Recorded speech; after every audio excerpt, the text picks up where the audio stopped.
can squeeze out of it now. We can reshuffle. Getting a bit. It's getting toasty. It was getting a bit toasty. I was touching G's leg, and I don't know if he was kept looking at me, and I thought, I think he might be enjoying it, but I think I might be pushing it. I mean, my banana nearly went off. Whoa! Boom, boom. What does that deserve? You can have a raise. You got the banana.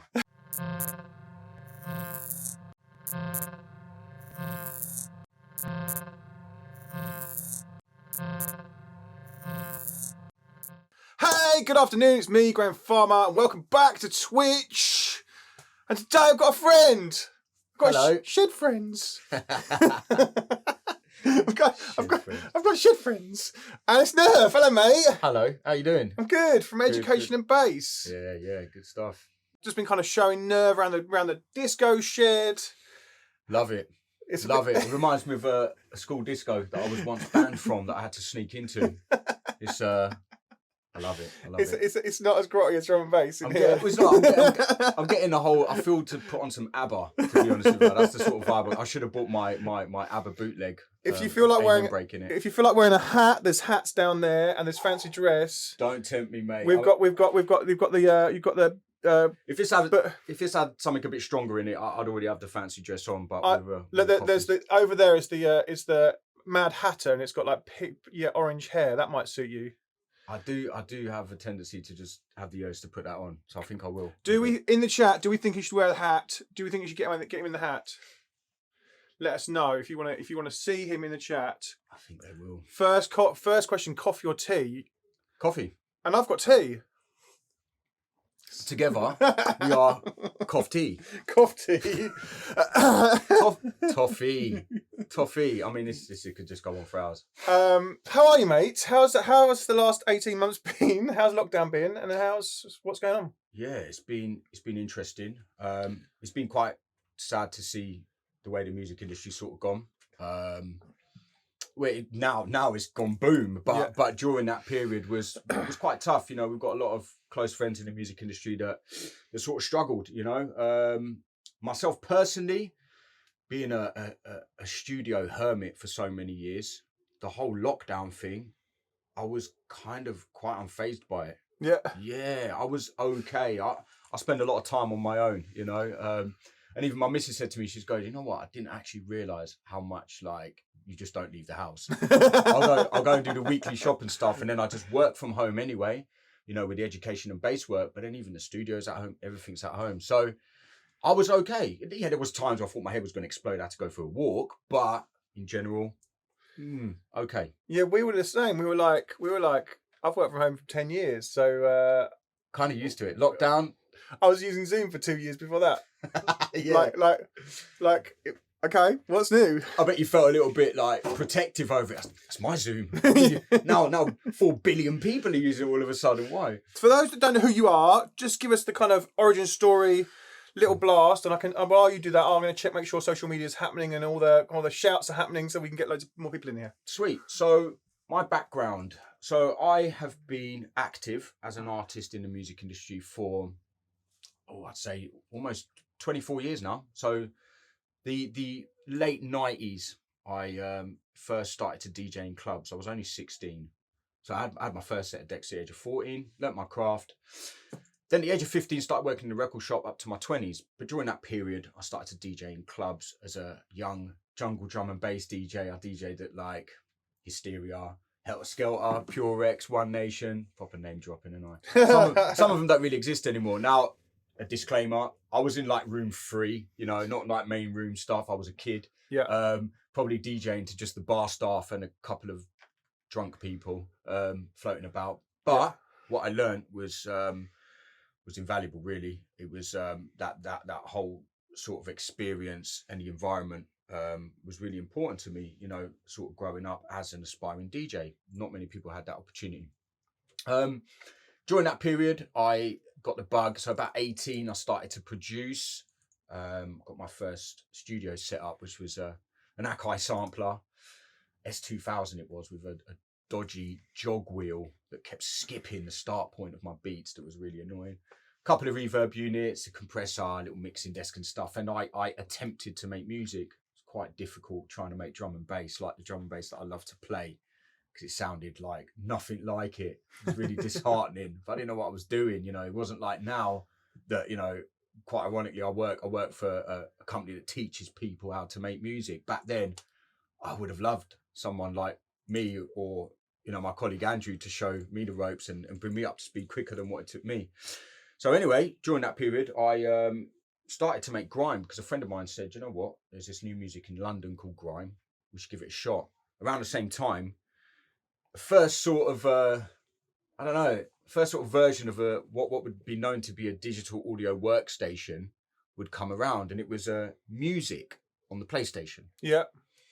And that was my first ever, like, sort of, you know, looking back on it, first ever sort of like DAW kind of thing that I ever used.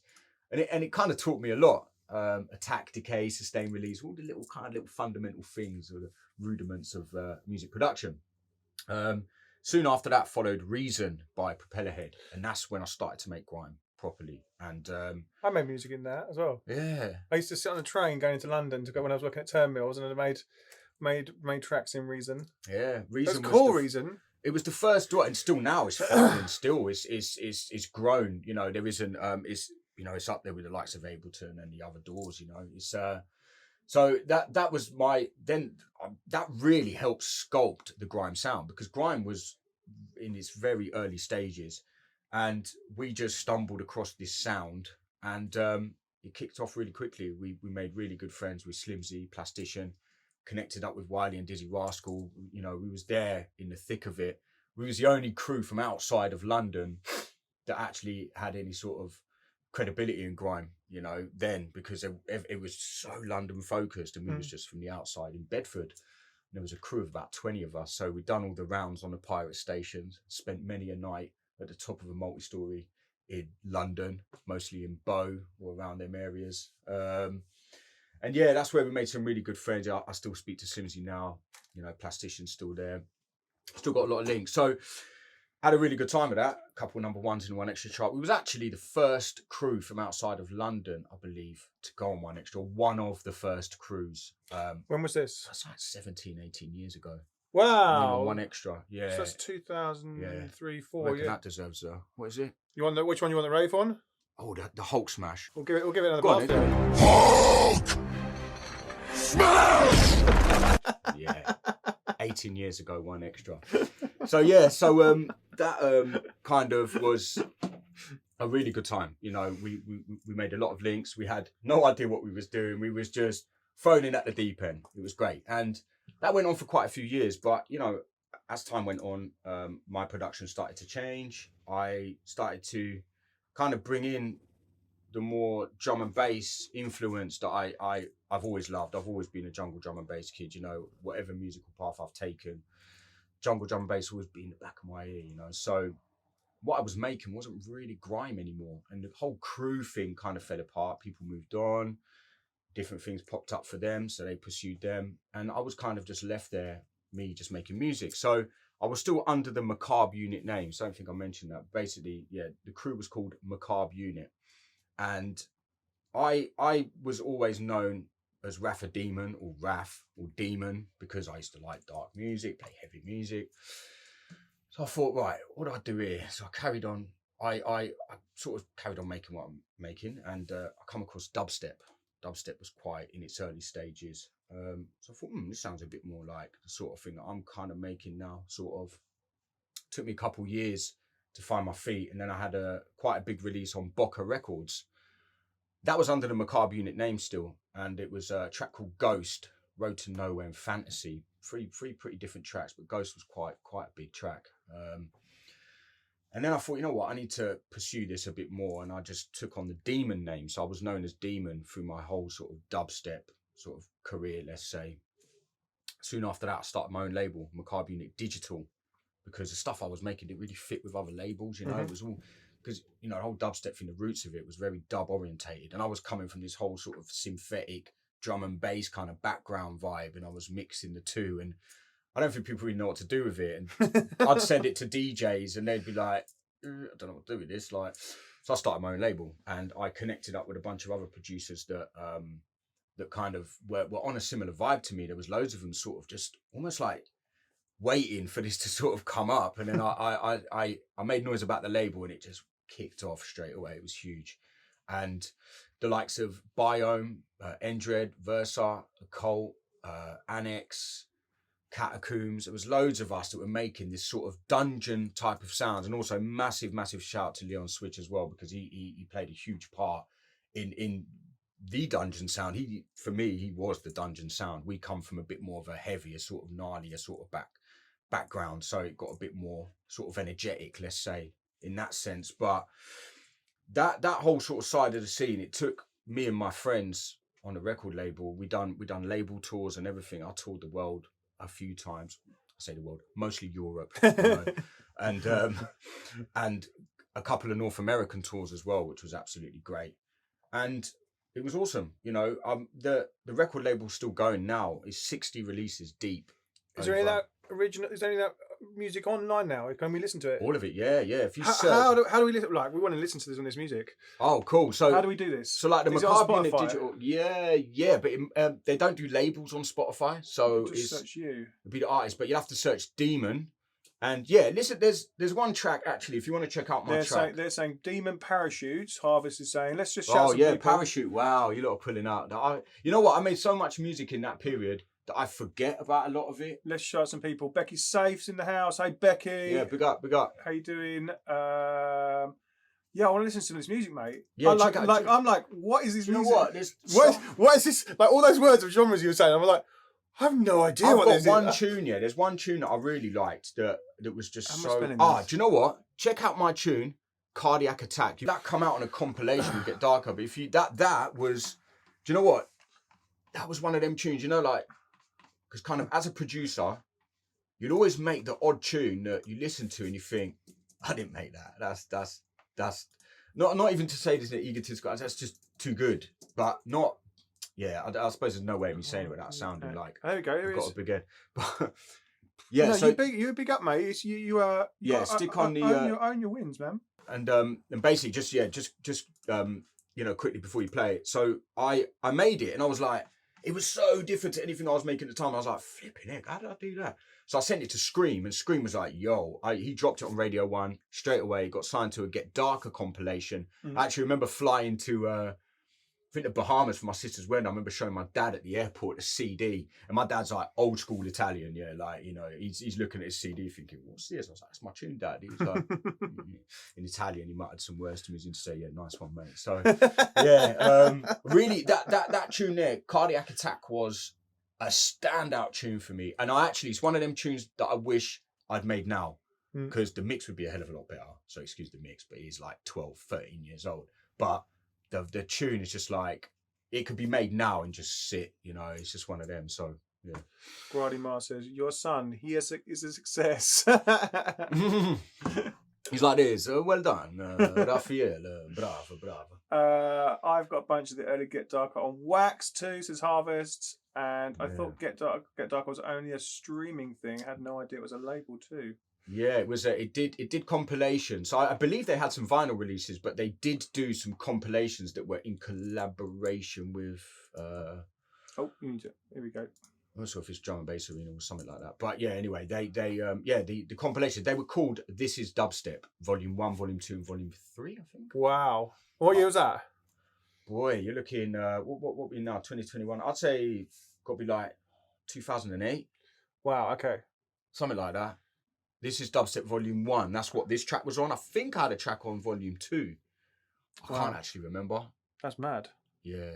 We were having dubstep parties on in Turnmills at that time, around that time, really early, and we were like, me and the gang were like, what is that music playing upstairs? Like as we are, we were all very house and techno, and we were like, what is this mad music playing upstairs? And we were like just going upstairs and going, because it was in like this tiny room upstairs. Always. Like, dubstep room's always a little room. Tiny little room upstairs. And like we had it, and they were like, it was packed in there. Like, you know what? It's mad because dubstep, like most of the dates I did on my US tour were like in a basement somewhere in New York and Brooklyn or the Spanish Harlem or something. And it was always like 100 to 150 people, and it was low ceiling, and it was just, it was a perfect environment for it. And I remember I played in Denver, and it was a last minute thing. We got asked to play in the main room at Cervantes.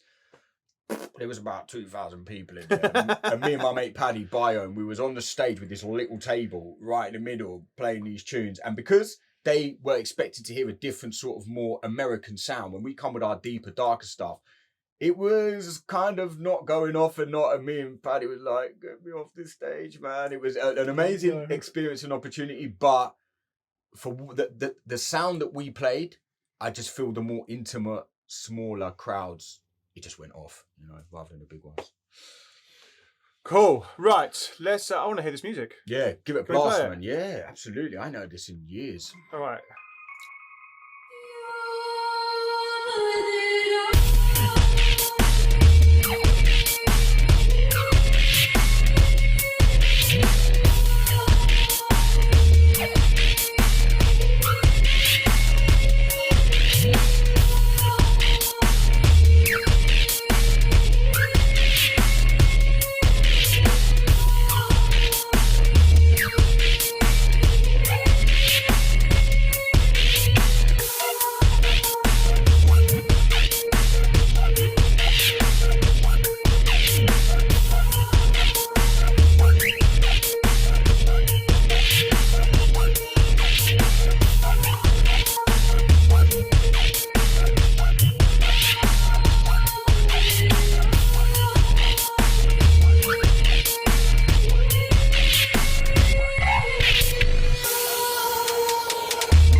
That was mental. Do you know what? It kind of gave me, it did give me goosebumps listening to that, because it was just, you know what? I was still at that sort of innocent phase of music production. Like, as you can hear from the mix, like, it is, there's not much EQing going there. It's not very defined. It's just lumped together, and it just worked. Do you know what I mean? And a part of me misses that, because now, especially with being an educator, I'm so critical and so like, everything's just got to be so right with everything.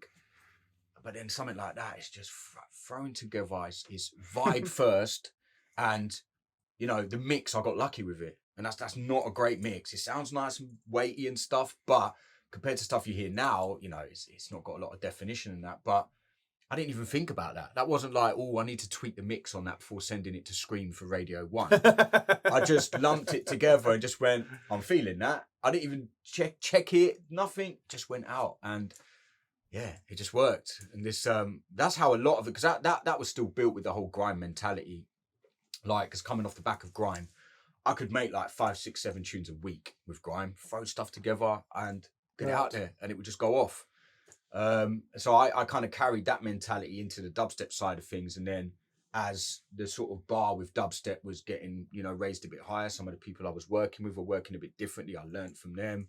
And then, I started to sort of tidy things up a bit more and get a bit more sort of cleaner with my sound. And now it takes me about 2 months to make a tune, because I've gone into full blown scientist mode. And yeah, it's but I love it. Now I look at it in a very different way. Music production it's all a learning curve. The entire thing, every single time I sit in the studio, it's all about learning. So you said you were making those tracks 5, 6 a week, like, and people were after them. Was that because the kind of scene was growing and there was not much music around, and it was like everyone was hungry for more of it, and it was like, right, if you were throwing them out, you know what? It was nothing really to do with that. It was the grime aspect of it.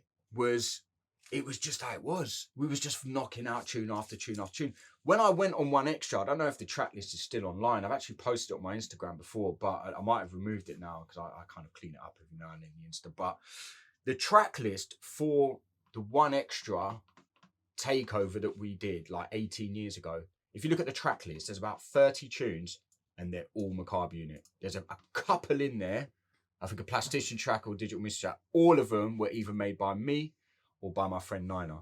And that's just how it was. And they were all cut onto dub plate as well. Expensive times, but that's sort of how it was. And honestly, them tracks used to consist of, honestly, like 6 or 7 channels. Drums, bit of percussion, crazy square bass, a little melody line, maybe a little sample. That's your lot. Now, Mate, I'm dealing with like 60, 70 channels. I can't see the wood for the trees. I don't know what's going on. My drum bus is like an album. Do you know what I mean? It's like, but that's progression. Do you know what I mean? So it's all good. But yeah, the grime stuff still. I actually quite madly as well. Andrew tagged me in Scream's Instagram story where he was playing one of our old grime tracks in his set. Nice. The other day, and it was a track called Dem Na Ready Yet, which was actually produced by Nina, who was my sort of partner in crime there. But that was actually a track that was, it's known as Taurus, because that was the released name, but the track Dem Na Ready, and the other side was called Take Time, Take Time's a bit of an anthem. People still hit me up now and they go, oh man, grime tunes, unbelievable. And I think there's something in that. There was the innocence of that production. It was everything then. Skeleton Key says the naive years of making music are always the best. Yeah, they are, absolutely. The innocence, the naiveness, the not even loading up an EQ on a channel, not even using an EQ in the tune, literally just throwing sounds together. If it worked, it worked. You'd probably balance them with some volume control. That was it. The basses would be in stereo. I mean, if you said to a producer now, your bass is in stereo, you would probably offend them and they would probably leave the building because it's a big no-no having your sub bass in stereo. But then it was just what it was, because I didn't know what mono and stereo was. I just thought that sounds good.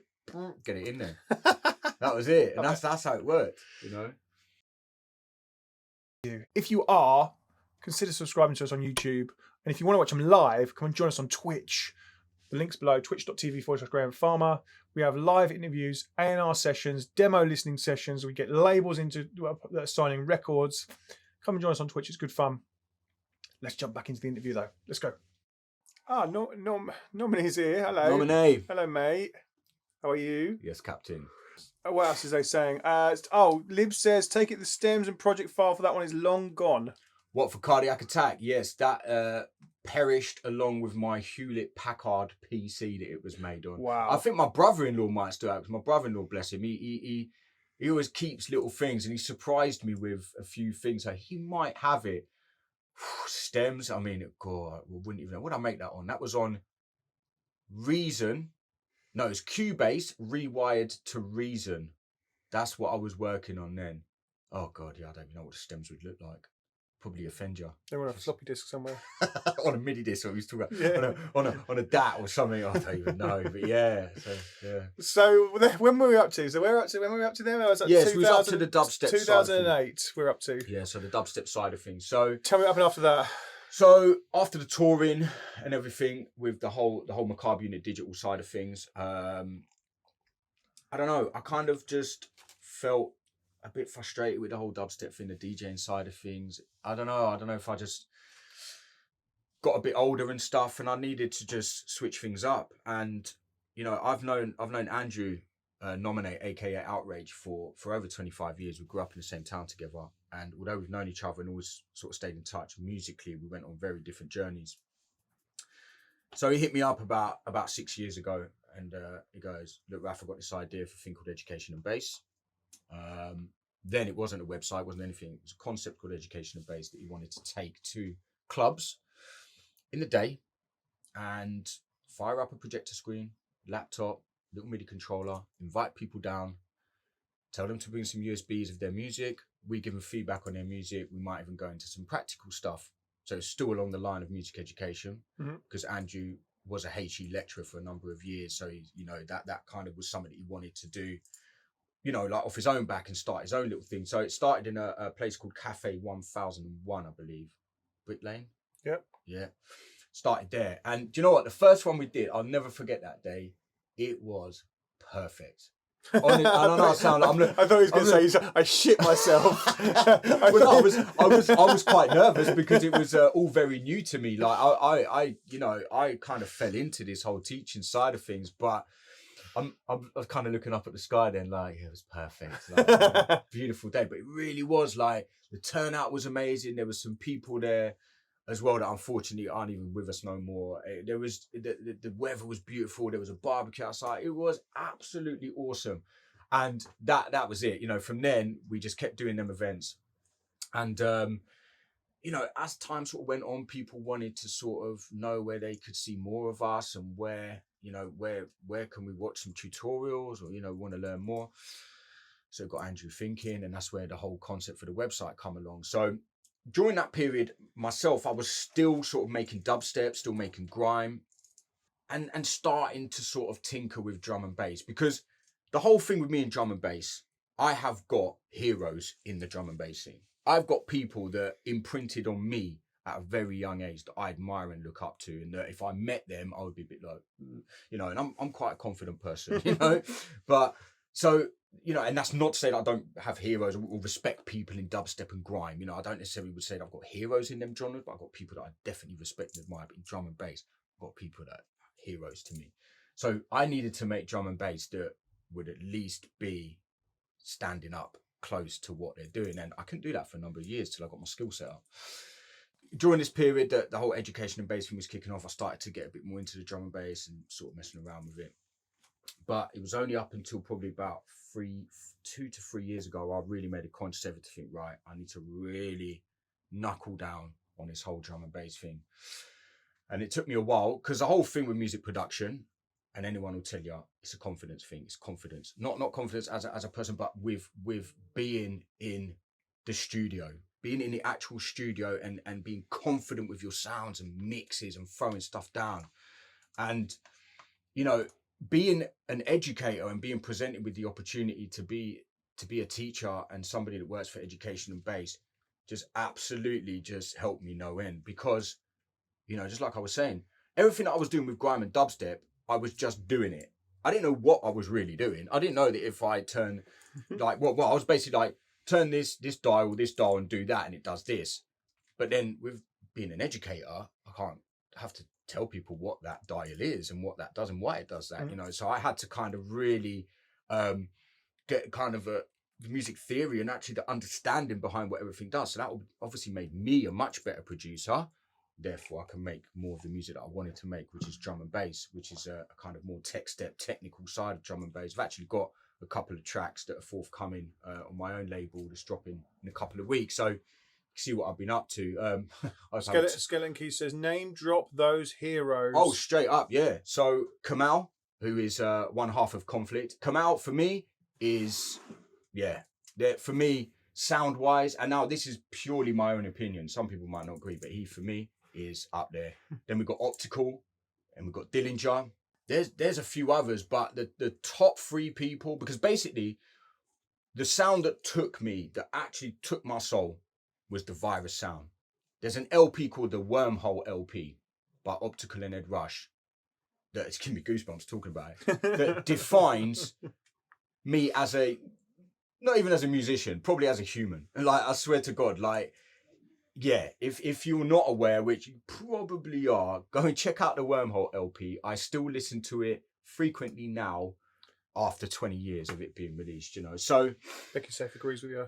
Yeah, it's just an unbelievable thing. And Kamal, I mean, there's something about Kamal as a producer in his own right. Now, the reason I say Kamal and not Conflict, because Conflict also were absolutely amazing together, but take Kamal out of Conflict and you've still got that Conflict sound. So that's why Kamal was the guy, but he was just in, and still is, in his own lane. And I don't think anyone has ever been able to sort of put a finger on how he used to get what he does. And people will try and emulate the Virus sound and do that stuff. I do as well.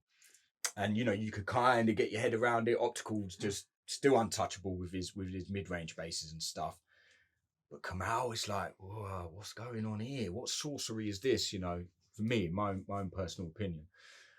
So anyway, before I get too deep into that, I need to bring it back in a little bit, because I'm going a bit too Kamal deep right now. So basically, yeah. So, you know, the last 3 years, I've been kind of, you know, working towards getting my drum and bass right, along with still sort of dipping my toe in the dubstep. But the drum and bass has pulled me more and more towards it. And yeah, so bring it up to sort of recent times. I had my first, because I did a lot of self-releases under my own label, which is just called Nurve Music. It's up to release number 8 is scheduled for the 3rd of September, which is dropping. But I kind of put that out there to firstly just get some music out there, just get some drum and bass out there, get the name circulating, get my confidence up, sort of tinker with different sorts of sounds because I've got such a sort of, I will literally go from sound to sound, you know, whatever sort of takes me, you know. And so I wanted to sort of test things out, and I'm slowly sort of finding my lane. And I had the honor of releasing on Backlash Recordings, which is Outrage's label. And that dropped in July. And the walkthrough we're going to go through today is actually one of the tracks from there called Apocalypse. And it got put out there and it got picked up by Drum and Bass Arena, done a feature on it. And the other track that it's backed with, the Apocalypse track, is actually got an MC on it called GQ, that some of you might know of. And the story behind that is that I actually just sampled him off YouTube. I had this whole concept of making a track with a ravey sort of intro, and it's got him introducing the next DJ. And yeah, the whole concept behind it is basically to do with the intro is like a rave, and then it drops into some crazy, like, heavy stuff. And, you know, so Andrew said to me, look, why don't we just reach out to GQ and ask him if he, you know, we could do it as an official feature? And he was like, yeah, sure. So we did. So it's an official feature with GQ. It's quite nice to have it out there. So yeah, that's out now on Backlash. A track called Mic Drop featuring GQ and a track called Apocalypse. Both of them tracks are just a tip of the hat to the late 90s, early noughties. That is a sound that I hold close to my heart, the tech step sound. I just absolutely love it, but I try and give it a fresh lick of paint, you know. Should we play one of those? Yeah, go for it. Go for it. Which one do you want to play?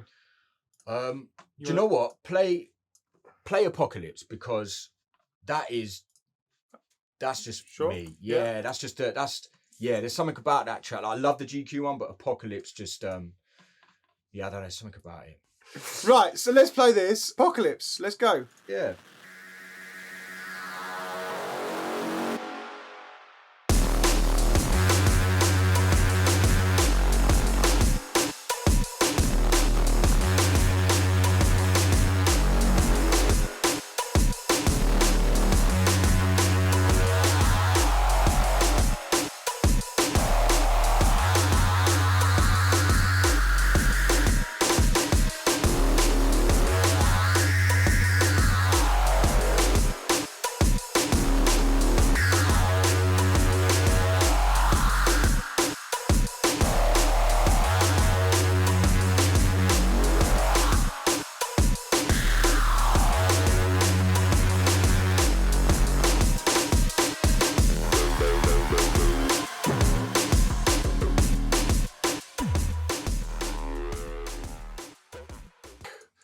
That was banging.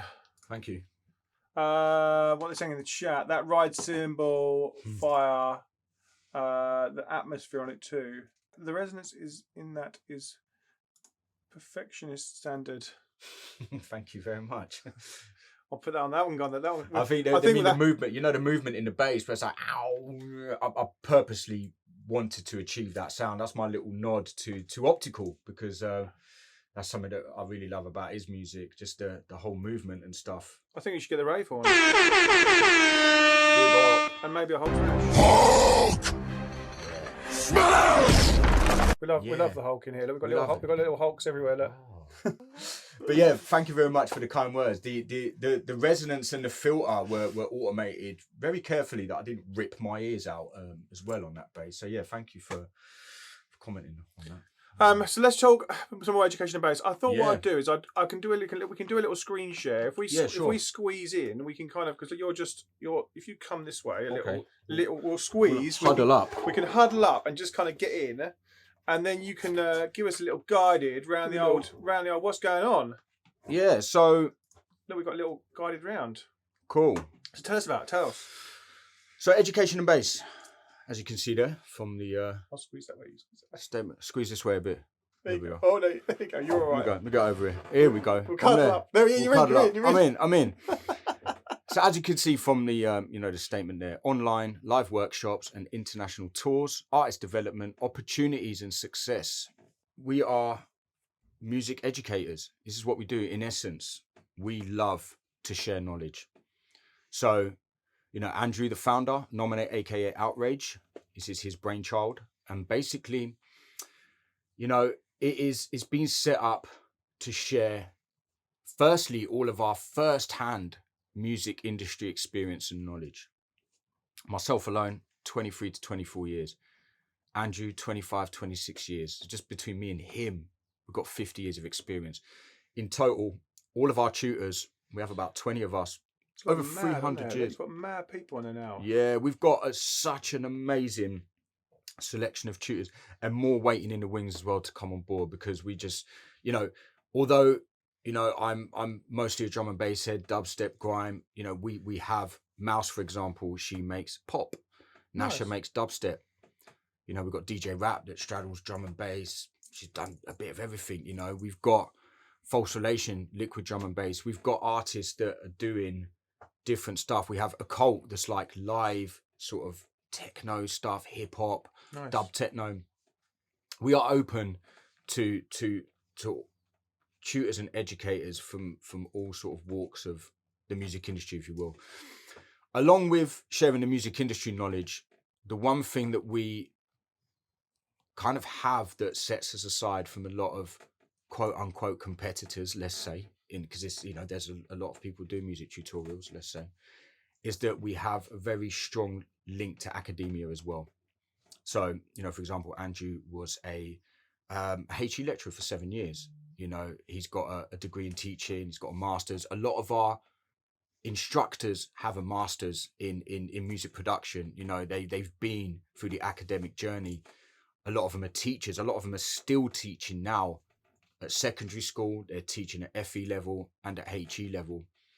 So everything we do has a combination of both music industry and academia.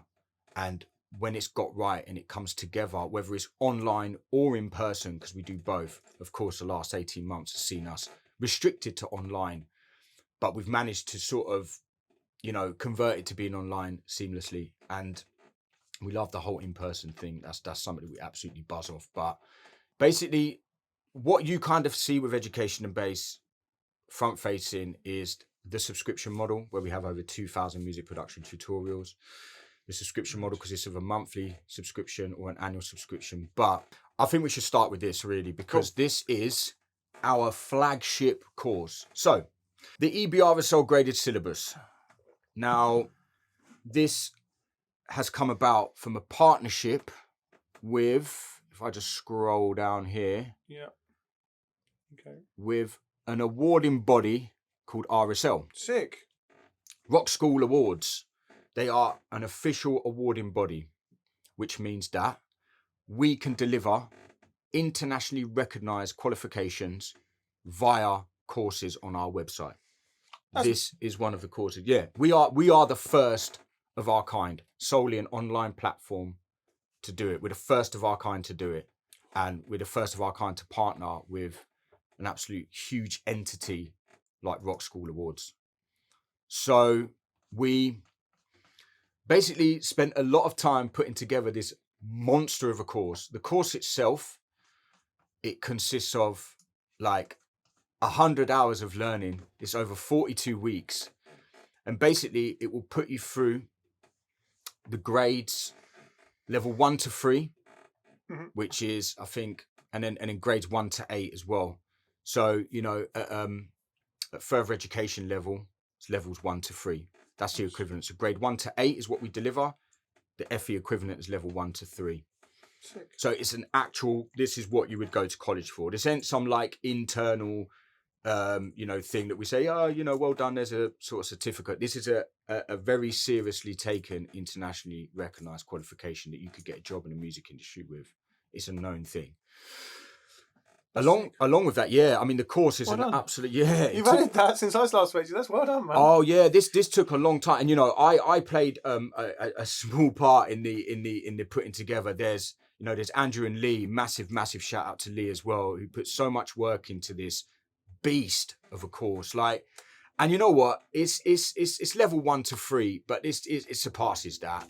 We always go above and beyond here at Education and Bass to do a lot more than what's required of what we do, because that's just how we are as people, and we're very passionate about what we do. And the work that goes on behind the scenes, with a very small team that we have, I salute, my colleagues, because they absolutely smash it. And it's amazing to see it unfold.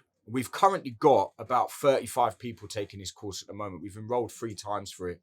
35 to 40, maybe 45. I don't know the exact numbers, but we have a good number of people going through this course, and I have the honor and the privilege of being able to watch some of this content being on the other side of the fence, and it's amazing. It's more than just learning how to make beats. This is the real deal.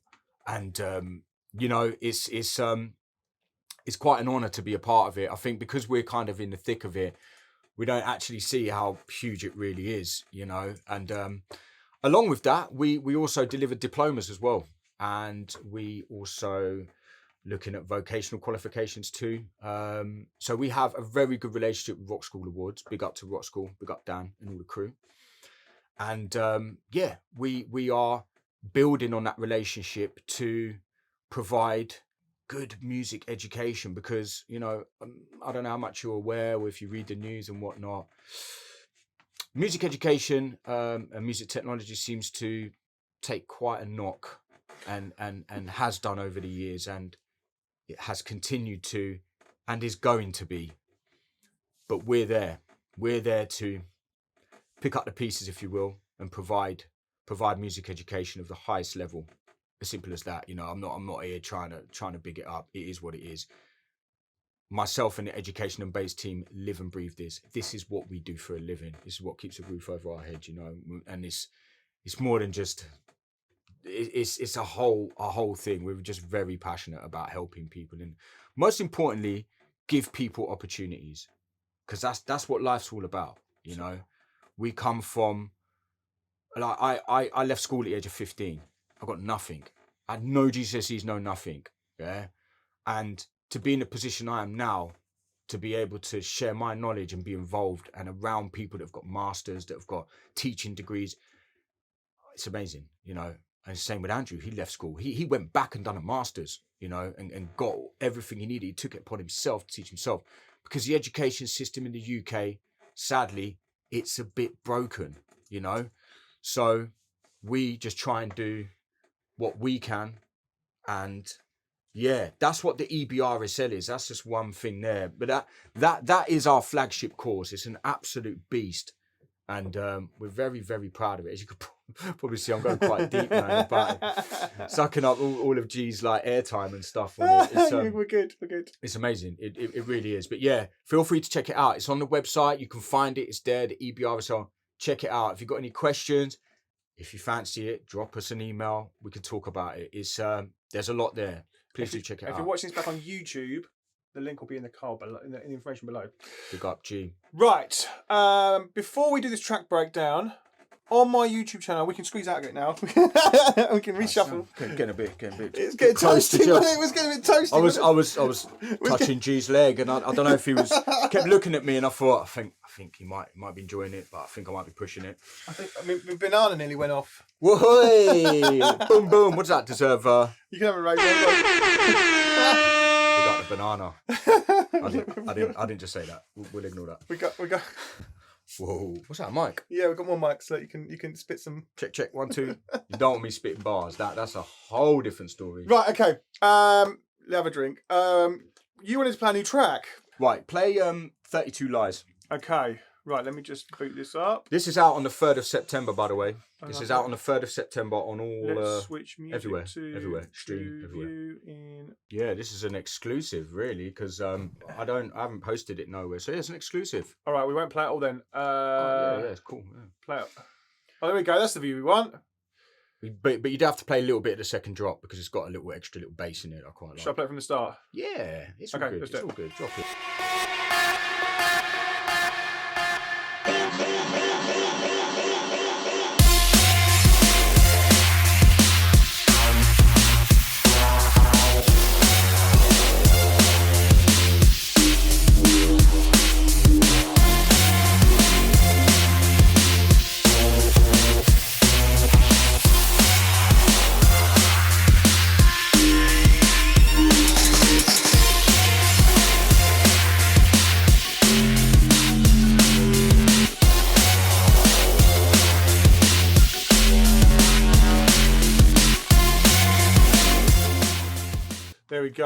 There we go.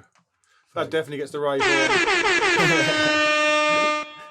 What was your biggest takeaway from that video? Let me know in the comments below. I'd love to know what you're getting out of these videos. I'll be reading all the comments and replying to them. If you've got any questions about the video or you've got any thoughts about the video, let me know in the comments below, and I'll be jumping in those comments afterwards. Let me know. I'd love to see you in the comments. Also, consider subscribing to my YouTube channel. It's free, and you can always unsubscribe anyway. I'd love to grow this channel and this community on YouTube, so please consider subscribing. It means you get the videos first, and you get notified when the videos go live. If you want to watch these interviews live, come and join us on Twitch. Twitch.tv/Graham Farmer. The link is in the description. Come and join us live on Twitch. Subscribe over there and join us live in the chat and be part of the OGs in the crew. Finally, if you want to join our big networking server for producers, DJs, artists, come and join us on Discord. It's really cool. It's really fun hanging out in Discord. Again, the link's below. Join us in the Discord. And you get all the access to all the A&R feedback sessions and all the forms to submit your tracks to labels first. They're always in there first. I'll be answering questions in there again as well. Join us in there. It's good fun. Thanks again for joining us on YouTube, and I will see you in the next video or live stream. I'll see you soon. Cheers. Bye-bye.